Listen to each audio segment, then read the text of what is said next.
Saudara-saudari yang terkasih, dalam keadaan kalut, orang bisa tenggelam dalam perasaan dan pengalamannya sendiri, hingga tak mampu melihat tawaran atau jalan keluar dari orang lain. Sepertinya mata gelap, ada sesuatu yang menutupi mata kita dan tak melihat ada seberkas cahaya. Kerabat menghibur, sahabat meneguhkan, tetapi orang yang berduka dan putus asa bisa jadi bukan hanya tidak mau mendengarkan, tetapi tak mendengar apa yang dikatakan oleh kerabat dan sahabatnya. Karena ia fokus, atau lebih tepatnya matanya terjebak dalam kesusahan. Itulah kiranya yang dialami oleh dua murid Emmaus. Tak dapat melihat kesatuan misteri wafat dan kebangkitan Yesus. Mata mereka terjebak pada peristiwa Jumat Agung, tanpa mampu melihat sinar kebangkitan Paskah. Mereka terpaku pada peristiwa negatif, pada kematian, pada kekecewaan, pada kegagalan, tetapi tidak melihat buah dari perjuangan, dari penderitaan tersebut. Dengan mewartakan kitab suci dan merayakan Ekaristi, Yesus memelekkan mata mereka, membimbing mereka pada peristiwa kebangkitan hingga mereka mengalami sukacita. Saudara-saudari yang terkasih, itulah pengalaman orang yang kadang-kadang mendapat berita duka. Pernah orang mengalami berita duka tentang orang yang dikasihinya, konon karena kecelakaan. Maka mendengar itu ia menangis, meraung-raung hingga mengunci pintu. Saat ada kerabatnya mengetuk pintu menghibur, ia tidak mau mendengarkan. Saat sahabatnya datang bercerita, jangan sedih, belum tentu berita ini benar. Kita sedang konfirmasi, kita sedang mencari tahu apakah betul ia meninggal. Tapi ia malah berteriak, pergi, omong kosong. Ternyata saat yang dianggap meninggal tersebut ternyata masih hidup dan ia datang mengetuk pintu, ia tetap tidak mau mendengar. Hingga akhirnya ia mendengar sayup-sayup suara orang yang dikasihinya. Dan ia mulai dengar, ternyata betul yang ditangisi belum meninggal. Lalu ia keluar dan ia tersenyum sambil menangis malu. Menangisnya bukan sedih lagi, tapi malu. Itulah juga pengalaman orang yang ujian, bekerja keras, belajar dengan sungguh-sungguh. Ketika melihat daftar ujian, dia melihat kok tidak ada.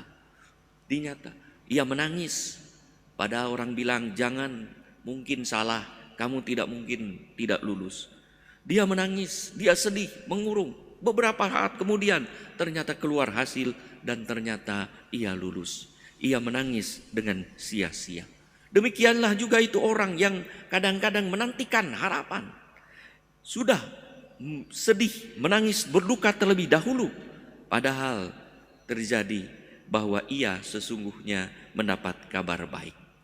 Saudara-saudari yang terkasih, Yesus menghampiri dua muridnya yang pulang ke Emmaus karena mata mereka tertutup oleh peristiwa Jumat Agung tanpa melihat matahari Paskah. Meskipun disapa oleh Yesus, mereka tidak menyadari kehadiran Yesus karena terjebak pada pikiran, perasaan, dan pengalamannya sendiri, yaitu kekecewaan, putus asa, sebagaimana dikatakan oleh mereka. Dulu begini dan begitu, dulu kami berharap, tapi nyatanya sekarang begini dan begini. Bahkan Lukas menggambarkan situasi batin mereka dengan menyebut gambaran fisiknya, yaitu mereka berhenti berjalan dengan muka muram, yang menggambarkan kesedihan yang luar biasa dan kejengkelan. Siapakah orang asing yang tak update cerita ini? Justru Yesus mendekati dan menemani mereka. Karena merekalah yang sebetulnya orang-orang asing yang tak update ceritanya. Mereka ketinggalan cerita, out of date.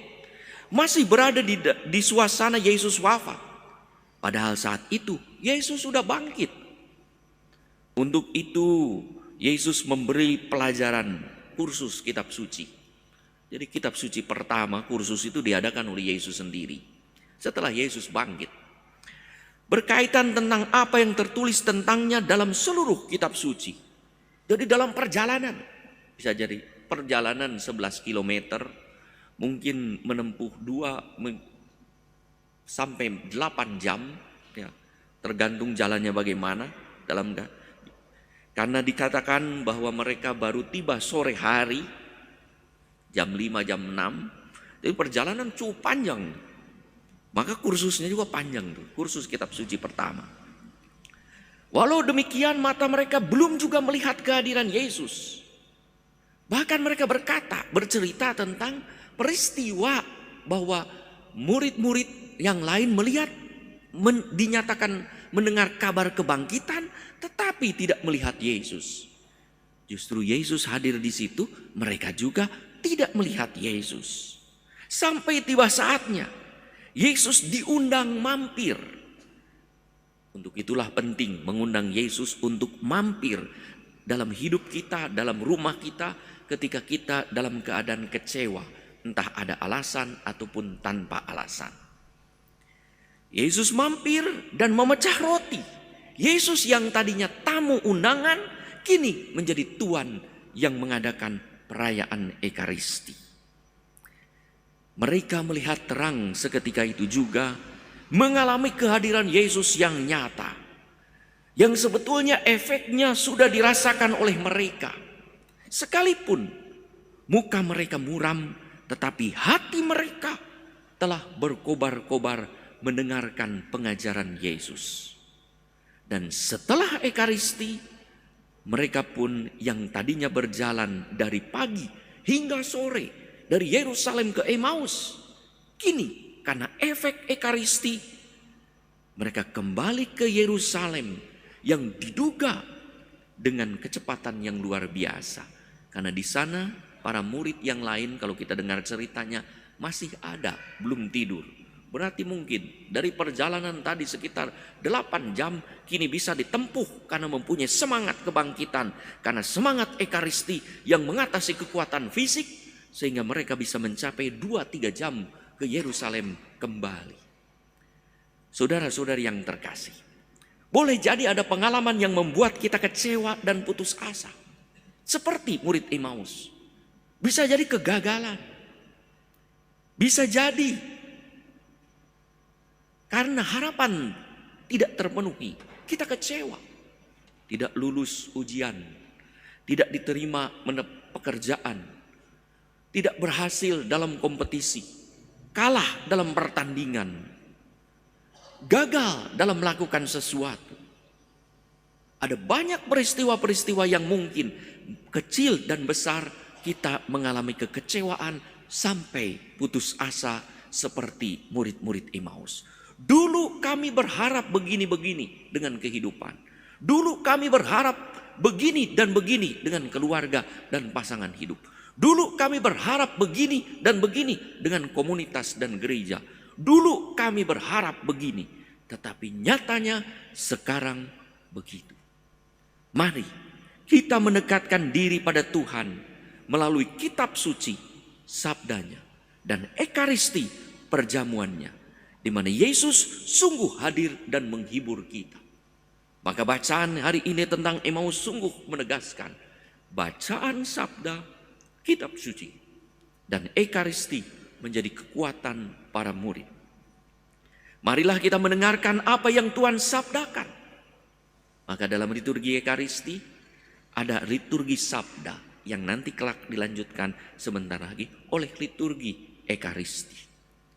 Dan mari kita menikmati buah Ekaristi, di mana Tuhan Yesus sendiri menyatakan kasih-Nya. Semoga melalui kitab suci dan Ekaristi kita pun diteguhkan, teristimewa dari pengalaman kecewa dan putus asa, hingga kita mampu melihat kehadiran Tuhan dan siap untuk menjadi saksi yang mengatasi kelelahan fisik. Mungkin setiap orang punya Emmaus. Emmaus bukan hanya tempat. Emmaus mungkin tempat pelarian kita. Di mana kita kecewa. Meninggalkan sesuatu. Komunitas kita, rumah kita, tempat kerja kita, sekolah kita, pekerjaan kita. Kita kabur ke Emmaus. Menyendiri, mengasingkan diri. Mari kita undang dalam perjalanan Yesus. Supaya Yesus hadir dan kita dengarkan sabdanya. Dan kita rayakan ekaristinya. Sehingga kita melihat Yesus. Maka hal-hal yang menutup mata kita pun tersingkirkan oleh kekuatan roh kebangkitan Kristus. Para murid Kristus yang mengalami kebangkitannya tak akan merasa lelah untuk bersaksi tentang sukacita Paskah. Perayaan ekaristi tanpa dilanjutkan oleh kesaksian akan sukacita pengalaman perjumpaan seperti orang Emmaus yang tak kenal lelah malam itu juga kembali ke Yerusalem mewartakan kebangkitan Tuhan dan pengalaman sukacitanya. Tanpa kesaksian itu kiranya pengalaman ekaristi yang kita rayakan pun tidak lengkap. Mari kita rayakan setelah mendengarkan sabda Tuhan, kita rayakan ekaristi dan kita pulang memberi kesaksian tentang kebangkitan Tuhan dan pengalaman sukacita yang kita alami. Teman-teman, yang indah dari perjalanan Emmaus, yang kita juga sudah sangat hafal ceritanya, adalah bahwa orang-orang yang patah hati, putus asa, dijumpai oleh Yesus dalam kesederhanaan dan dalam situasi hidup yang biasa-biasa. Sangat menyentuh. Betapa tidak? Coba Anda pikirkan, justru dalam keputusasaan, dua murid dari Emmaus, yang satu namanya kita tahu, Kleopas, dan yang satu lagi tetap tinggal sebagai misteri. Dalam keputusasaan karena sang guru disalib di depan umum, dibunuh dengan begitu keji, mereka yang patah hati akhirnya memutuskan pulang ke kampung karena tidak bisa melihat masa depan lagi bersama Yesus.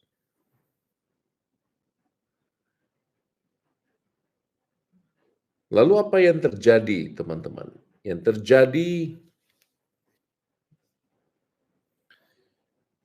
terjadi adalah dengan rasa patah hati itu mereka memutuskan untuk mengakhiri segalanya yang berhubungan dengan Yesus kembali, dan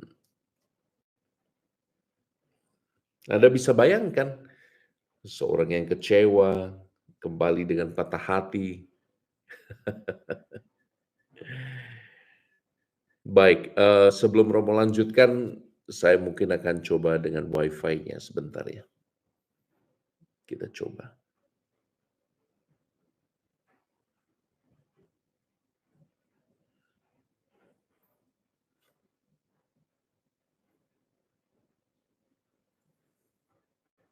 Karena memang jaringan di tempat Romo agak jelek sekarang ini. Saya masih di Papua dan sekarang hampir jam 1 malam.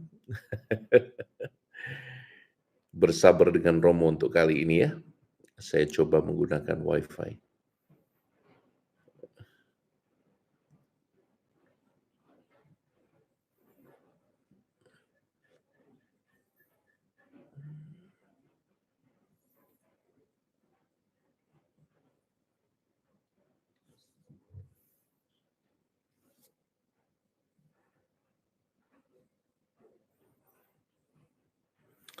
Ya, semoga di TikTok sekarang lebih lancar. Instagram aman ya, Instagram aman karena sinyal Indosat lebih kuat di sini rupanya. Baik, teman-teman Romo ulangi. Anda bisa bayangkan bagaimana dua murid Yesus, yang satu Kleopas dan yang satu lagi namanya tadi tidak disebutkan dalam kitab suci. Mereka patah hati karena melihat sendiri bagaimana sang guru yang mereka elu-elukan dan yang mereka ikuti dengan wow begitu penuh kekaguman, tiba-tiba harus mati, disalibkan, hukuman yang paling keji, dan yang lebih mengerikan lagi adalah bahwa mereka cemas bahwa akan bernasib sama seperti sang guru yang dibunuh. Jadi dengan rasa kecewa mereka pulang ke Emmaus, kampung mereka. Apa yang menarik? Yang menarik rupanya adalah Yesus hadir di tengah kekecewaan mereka. Yesus hadir di tengah rasa patah hati mereka. Yesus hadir di tengah perjalanan yang tampaknya biasa-biasa saja. Isn't it amazing?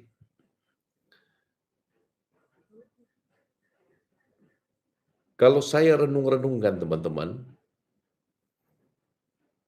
seringkali kita gagal melihat sesuatu dengan lebih jernih pada saat kita mengalami kekecewaan dan kesedihan kan.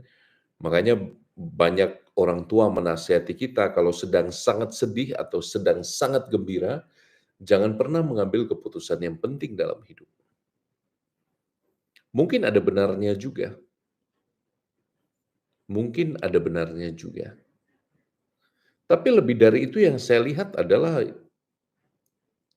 Yesus hadir sebagai seorang pejalan kaki biasa yang berjalan bersama dua muridnya, menjelaskan kitab suci.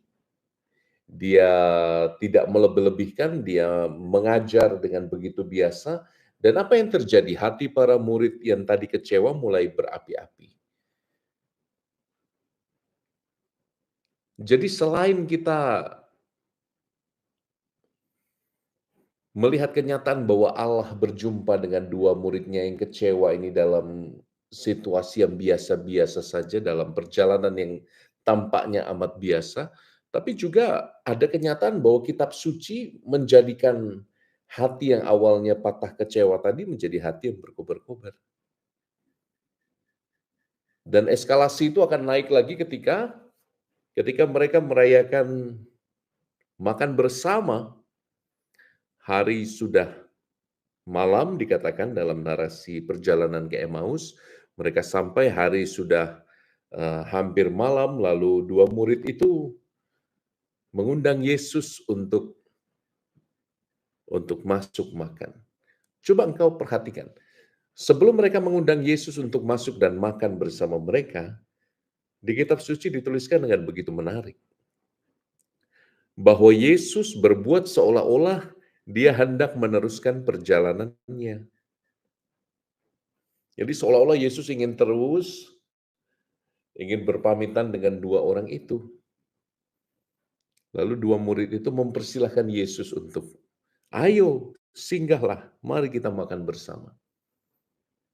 Kadang-kadang Tuhan juga begitu dalam hidup kita ya. Pada saat kita dilanda rasa kecewa, gundah gulana, seolah-olah Tuhan bertindak seperti Dia ingin meninggalkan kita. Bahkan tidak sedikit orang yang bertanya dalam penderitaan dan kekecewaan, Tuhan Kau ada di mana? Padahal yang Tuhan rindukan adalah Kau undang dia masuk dalam rumahmu. Kau undang dia masuk dalam hatimu. Dan biarkan dia memimpin perjamuan. Dan itu yang Yesus lakukan. Dia memimpin perjamuan, dia mengucap doa berkat. Dan seketika, pada saat doa berkat atas roti diucapkan, atas anggur diucapkan, Yesus tampak di mata mereka. Mereka mengenali Yesus, sesuatu yang sangat profetis ya. Rupa-rupanya makan bersama para murid dari Emmaus ini setelah kebangkitan menjadi sesuatu yang sakramental. Dalam pemecahan roti itu, dua murid yang tadinya patah hati, kecewa, dia berteriak, itu Tuhan. Mereka bersamaan melihat gurunya, mengenali gurunya, orang yang sebelumnya tidak mereka kenali. Wow, ini sesuatu toh. Ini sesuatu yang sangat menarik. Jadi teman-teman, poin ketiga kita yang bisa renungkan dari kisah perjalanan Emmaus itu, Tuhan dikenali dalam Ekaristi. Tuhan dikenali roti, Tuhan dikenali dalam komunitas. 2 atau 3 orang berkumpul dalam namaku, aku hadir di tengah mereka. Maka bagus ini dari pertanyaan dari seorang sahabat ini di Instagram. Romo, bagaimana cara mengundang Tuhan Yesus masuk ke hati kita saat kita merasa ditinggalkan? Mungkin kita harus berfokus pada Ekaristinya. Setidaknya ketika kita berfokus pada Ekaristi, ketika kita berfokus di luar diri kita, masalah-masalah akan menjadi relatif, tidak lagi absolut. Kadang kita merasa masalah kita yang paling berat, salib kita yang paling berat, problem kita yang paling berat. Pada saat kita merasa yang paling berat, disitulah momen absolut terjadi. Ketika kita tenggelam dalam sesuatu yang mutlak absolut, maka kita tidak bisa bernegosiasi dengan solusi, kita nggak bisa bernegosiasi. Justru ketika Anda berfokus pada Yesus, justru ketika Anda berfokus pada Dia yang tinggal di dalam hatimu, engkau punya engkau punya perspektif lain untuk melihat masalahmu. Dan itu yang terjadi di Emmaus, teman-teman. Tapi masalahnya tentu saja ya, kadang-kadang terlalu berat untuk mengundang Yesus masuk dalam hati kita karena kita sibuk dengan semua masalah kita. Sampai akhirnya kau capek sendiri, kau depresi, tapi kalau kau tetap mengandalkan dirimu, kau akan jatuh dalam rasa putus asa. Maka ada ungkapan yang sangat indah, let go and let God, itu kan. Biarkan masalahmu mencari jalannya dan biarkan Tuhan yang bekerja. Do your best and God will do the rest. Lakukan yang terbaik dan Tuhan akan melakukan sisanya bagimu. Ya, saya tahu ini tidak semudah apa yang Romo omongkan, tapi coba untuk memberi kesempatan Tuhan bekerja dalam hidupmu, dalam masalahmu. Oke? Ya, dan kadang-kadang ini bagus nih sharing dari Bobby Septiens. Romo, aku nggak pernah absen kalau misa, tapi kadang aku merasa kurang yakin dengan imanku, Romo. Itu kenapa ya, Romo? Itu sesuatu yang sangat normal. Meragukan Tuhan itu bukan dosa. Meragukan Tuhan kalau datang dari hati yang tulus, kalau datang dari pencarian akal budi yang benar, justru akan menjadi sebuah pengalaman yang mengundangmu masuk lebih dalam ke misteri iman. Meragukan Tuhan, meragukan iman, meragukan gereja, meragukan komunitas adalah pengalaman yang sangat manusiawi, bukan? Tapi jangan berhenti pada rasa ragu-ragu, hendaknya kita mencari. Santo Anselmus mengatakan dalam adagium yang sangat terkenal ya dalam bahasa Latin, fides quaerens intellectum. Iman mencari penjelasan. Maka coba jangan puas, atau setidaknya jangan cepat puas dengan penjelasan-penjelasan yang diberikan oleh Romo, oleh suster, oleh katekismus. Coba mengerti lebih dalam. Mengapa engkau meragukan batinmu, engkau meragukan apa yang diajarkan oleh Romo, suster, bruder, frater. Bagi saya, kualitas dan keberanian untuk meragukan Tuhan, meragukan ajaran iman, itu menandakan bahwa kita sedang menggunakan anugerah yang paling tinggi yang Tuhan berikan pada kita, rasionalitas. Tapi rasionalitas tidak dimaksudkan untuk bertentangan dengan iman. Rasionalitas itu dimaksudkan untuk membantu manusia agar dapat menjelaskan imannya dengan lebih baik. Maka go dig deeper. Pergilah, cari dengan lebih mendalam dari sumber-sumber yang sudah dipercaya oleh gereja.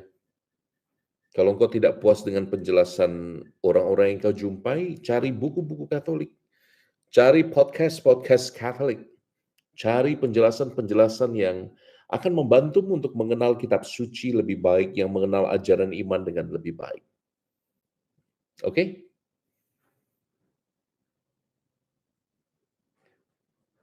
Beriman secara fatalistik itu juga tidak direkomendasikan. Artinya beriman dengan buta, yang kita sebut sebagai fideisme, itu juga bukan solusi. Percaya aja deh, percaya aja deh. Well, kalau saya sih mengatakan itu batas bawah ya, karena percaya saja itu satu argumen, tapi apakah Anda menggunakan rasionalitas Anda dengan baik, ya itu soal lain. Ada orang yang memang level berimannya hanya dipercaya saja. Saya sering berjumpa dengan misalnya simbah-simbah sederhana yang mengatakan, "Kula nderek Gusti Yesus mawon, saya ikut Yesus, Tuhan Yesus saja, dan itu sudah cukup." Ya puji Tuhan, karena memang mungkin itulah bentuk imannya yang paling tinggi.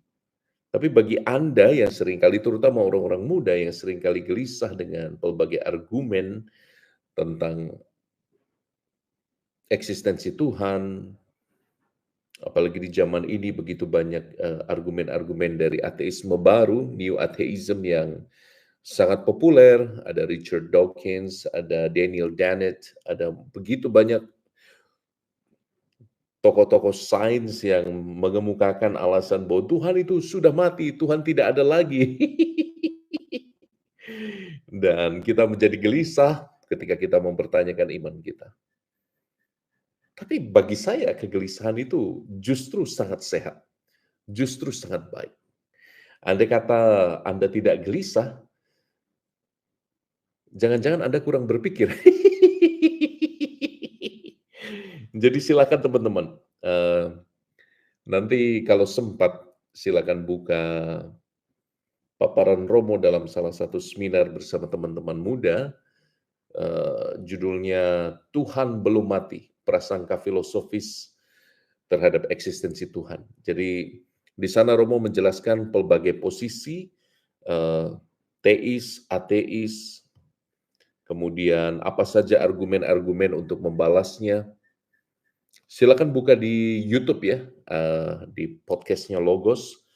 Wah itu 2,5 jam itu saya menjelaskan tentang argumen-argumen mengenai keberadaan Tuhan dan mengapa orang sekarang sulit untuk beriman karena apa? Karena bias scientism, bias empiricism itu ya. Scientism itu yang mengagung-agungkan sains sehingga semua kenyataan direduksi hanya pada yang scientific.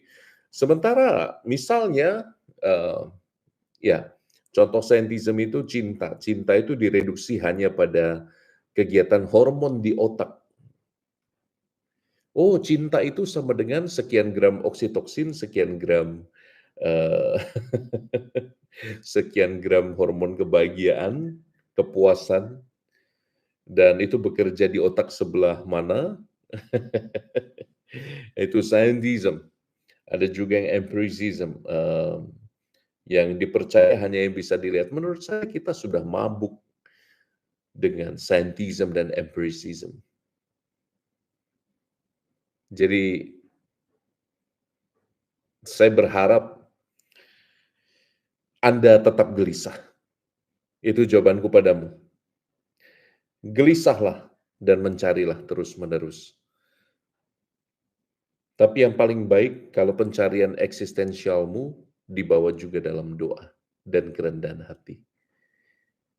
Kalau kita sampai pada kerendahan hati, kita akan kita akan melihat bahwa kegelisahan itu juga hanya bisa dipuaskan oleh Allah, oleh Allah.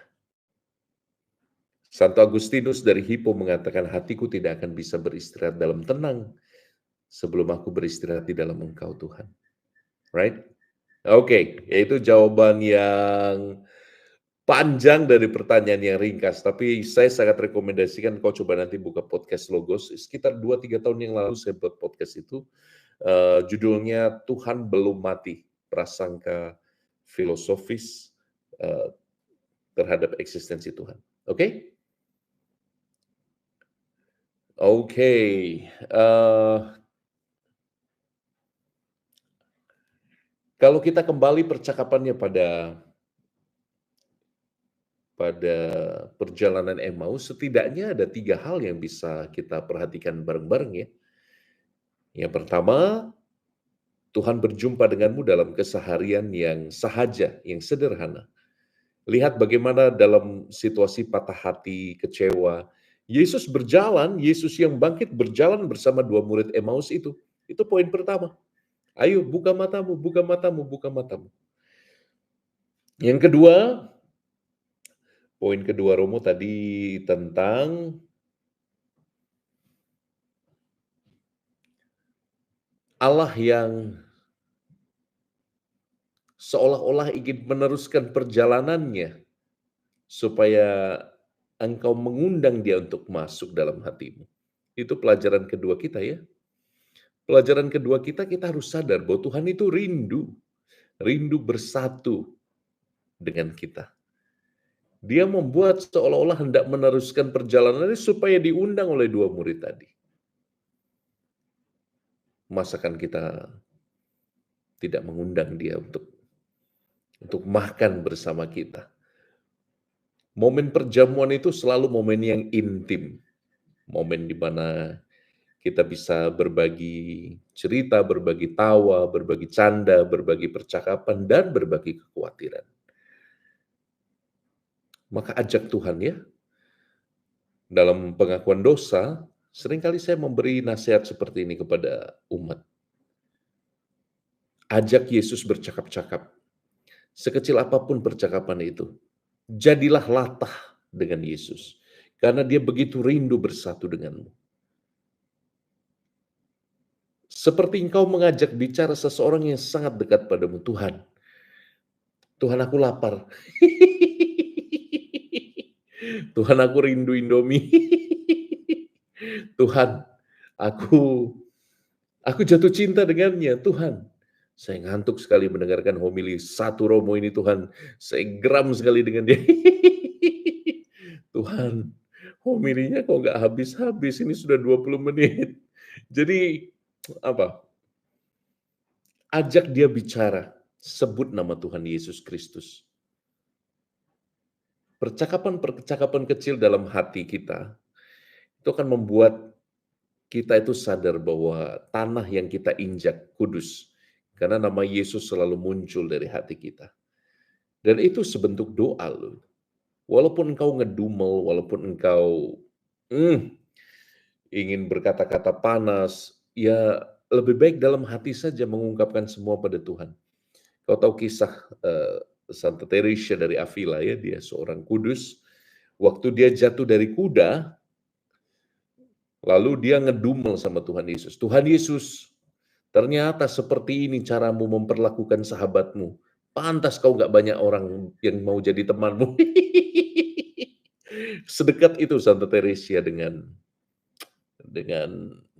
Tuhan Yesus. Dan ini nasihat rohani yang mungkin bisa Anda praktekkan. Jadi mulai dari sekarang menjadi latah dengan Yesus itu juga apa ya? Itu juga baik ya. Itu juga baik. Libatkan dia setiap hari. Murid Emmaus itu rindu Yesus makan bersama mereka. Dan yang terakhir tadi kita bicara tentang sakramentalitas Ekaristi. Para murid itu mengenal Yesus dalam pemecahan roti. Maka kalau engkau sedang bergulat, jangan bergulat sendirian. Sejak awal dikisahkan bahwa Kleopas ini berbagi kekecewaannya dengan teman sekampungnya dan mereka berdua berjalan. pulang kampung, tidak sendirian. Sekali lagi jangan bergulat sendirian. Hidup itu sudah berat tahu. Capek bergulat sendirian. Maka please, berjalan bersama yang lainnya. Sharing beban, sharing salib. Ketahuilah bahwa gereja itu bukan tempat bagi orang-orang yang tidak punya masalah. Gereja menurut Paus Fransiskus adalah rumah sakit bagi Anda yang bergumul dengan dosa, bagi Anda yang bergumul dengan permasalahan-permasalahan. Gereja adalah rumah sakit di mana Anda bisa menemukan komunitas yang menyembuhkan. Saya harap 3 insight dari pelajaran, tiga insight dari perjalanan Emmaus itu bisa membantumu.